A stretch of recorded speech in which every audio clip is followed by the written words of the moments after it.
علمی point number 4 وہ یہ ہے میرے بھائیوں کہ قرآن حکیم اپنی اصلی فارم میں لوح محفوظ کے اندر ہے.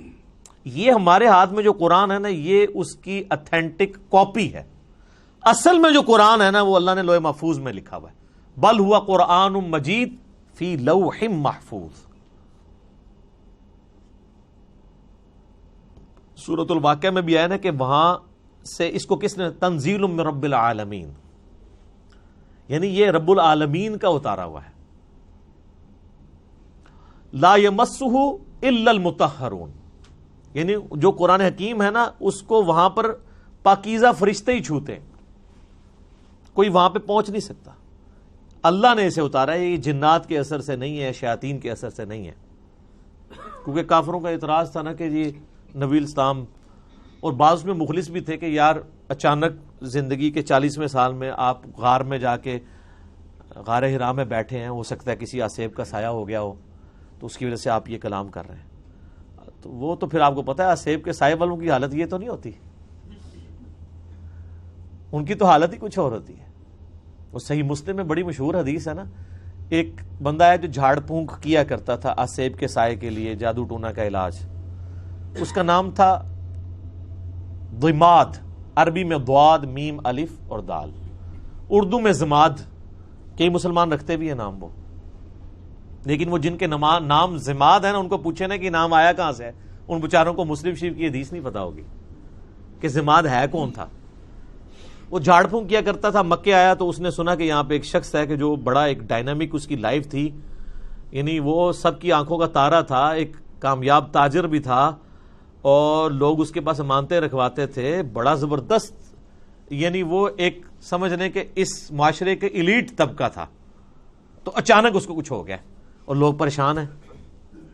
ظاہر ہے جس نے 40 سال تک کوئی بات ہی نہ کی ہو اس ٹاپک پہ، اور اب وہ کہے کہ میں اللہ کا پیغمبر ہوں، مجھ پہ یہ کلام نازل ہوا، تو لوگ تو پریشان ہو جائیں گے. تو اس نے کہا کہ میں جھاڑ پھونک جانتا ہوں، اگر تو مجھے اس کے پاس لے جاؤ تو مجھے امید ہے کہ میں اس کا علاج کر لوں گا. اس کو کیا پتا تھا کہ علاج اس کا نہیں، اس کا اپنا ہو جائے گا. تو لوگ اسے لے گئے نبی الاسلام کے پاس. تو آپ صلی اللہ علیہ وآلہ وسلم سے اس نے کہا کہ میں آپ کا علاج کر سکتا ہوں، آپ بتائیں کہ آپ کے ساتھ کیا ایشو ہے، تو اپنا مسئلہ بیان کریں. تو آپ صلی اللہ علیہ وآلہ وسلم نے نا کوئی بات نہیں کی، قرآن بھی نہیں پڑھا. آپ جو تقریر سے پہلے خطبہ دیتے تھے نا، آپ نے بس وہ پڑھا، ان الحمد للہ نحمده ونستعینه ونستغفره ونعوذ باللہ من شرور انفسنا ومن سیئات اعمالنا من يهده الله فلا مضل له ومن يضلل فلا هادي له واشهد ان لا اله الا الله وحده لا شريك له واشهد ان محمدا عبده ورسوله. اب یہ کاش آپ کو عربی آتی ہوتی تو آپ کو پتا ہوتا کہ آپ نے کیا پڑھا ہے صلی اللہ علیہ وآلہ وسلم. تو اس نے جب سنا تو وہ ہل گیا. اس نے کہا جی ایک بار ذرا پھر سنائیں. دوسری بار، تیسری بار اس نے کہا جی میں گواہی دیتا ہوں کہ آپ اللہ کے پیغمبر ہیں، اپنا ہاتھ بڑھائیں اور مجھے مسلمان کریں.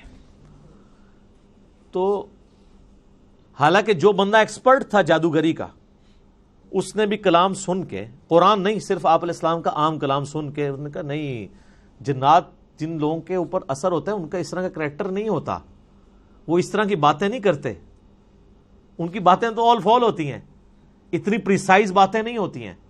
پھر نبی علیہ السلام کی مبارک ذات کا ایک روب بھی تھا.